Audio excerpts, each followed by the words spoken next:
Vous êtes en face du quai, surplombant le quai. Un endroit évidemment assez spectaculaire pour les résidents et les visiteurs à Caraquet. Vous êtes en face du commerce de Dugas Équipement et c'est là que Robert Young avait son magasin. Très important de savoir que dès le matin du 26 janvier 1875, lorsqu'on fait des arrestations, c'est dans le hangar arrière du magasin qui va servir de prison temporaire pour ceux qu'on arrête, OK, car ils sont accusés d'émeute parce qu'ils ont évidemment le 15 janvier forcé un des gens à démissionner dans Reeve et Blackhall. Alors, c'est dans ce magasin. Or, on va se rendre au magasin de Young, car on sait qu'ils sont pris, que certains des hommes qui ont fait la manif du 15 sont emprisonnés. En face, OK, en face de ce magasin, vous avez la maison de Robert Young. Et c'est très important. Robert Young est un commerçant, à l'instar évidemment des autres Jerseyens, mais lui, il est britannique. Et Young a un commerce, mais Young est aussi un politicien. Et lorsque on se rend chez Young, parce qu'on veut que Robert Young intercède auprès du gouvernement, parce qu'il fait partie du conseil législatif de la province, qui était un sénat provincial à l'époque, on veut qu'il intercède auprès des autorités provinciales pour faire désavouer cette loi-là. Mais là, le nombre d'hommes a grossi. On a pris un petit coup de temps en temps dans les magasins parce qu'on demandait du rhum. Et la panique va prendre. Et là, Mme Young, on pense que c'est elle, ou peut-être son neveu Colson Hubbard, parce que Mme Young était une Hubbard de l'île du Prince-Édouard, envoie un télégramme à Young pour dire qu'il y a à Caraquet beaucoup de troubles, que leur vie est en danger. Bref, on exagère et beaucoup. Et c'est à partir de là que Robert Young, de retour de Fredericton, va évidemment arrêter à la Miramichi pour engager ou pour avoir des volontaires qui, plus tard, vont se rendre à Bathurst avec les constables du sheriff Vail pour procéder à l'arrestation des émeutiers.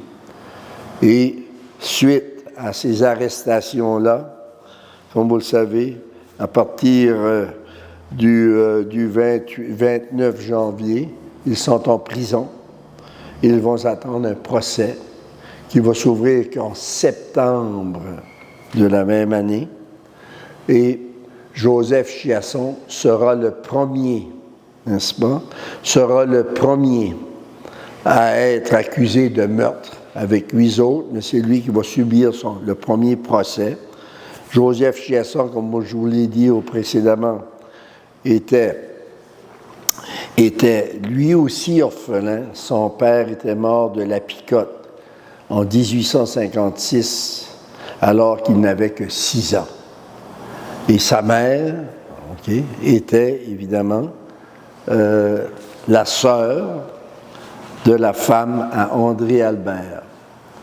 Qu'est-ce qui est très important de comprendre dans toute cette histoire, qui n'est pas nécessairement une histoire de Caraquet, oui, dans le cas de Louis Mailloux, oui, mais qui a été, si vous voulez, provincial, c'est suite au procès qui vont aller en appel d'ailleurs, qu'on va arriver à un modus vivendi, c'est-à-dire qu'on va s'entendre avec le gouvernement où le nombre de catholiques le justifiera, nous permettrons l'enseignement de la religion dans les écoles, y compris toute autre manifestation religieuse à l'intérieur des murs de l'école. Et ça a été, si vous voulez, une très grande victoire, compromis d'ailleurs qu'on a eu au Manitoba plus tard dans l'histoire du Canada. Mais qu'est-ce qui est important de comprendre? C'est pendant toute cette histoire, On a fait, évidemment, on a sollicité le gouvernement provincial avec toutes sortes de discours et de manifestations, si vous voulez, légales, avec des appels. On a, évidemment, au niveau fédéral, fait la même chose, où des députés acadiens de l'époque manifestaient, et Irlandais catholiques, leur désaccord, où on a été jusqu'au conseil privé à Londres pour la même raison, faire désavouer cette loi-là. Mais que voulez-vous, l'article 93 de la Constitution conférait aux provinces la juridiction au niveau de l'éducation. Alors, il est très important de comprendre que cette lutte chez les Acadiens a été, je pense, l'étincelle qui va, évidemment, provoquer un nationalisme religieux assez important, car quelques années plus tard, nous aurons les conventions nationales des Acadiens, où nous allons nous choisir une fête nationale, qui est le 15 août. Nous allons nous choisir un drapeau national, qui est évidemment le tricolore avec l'étoile Stella Maris, et où nous allons également, n'est-ce pas, avoir un hymne national qui est l'Ave Maris Stella.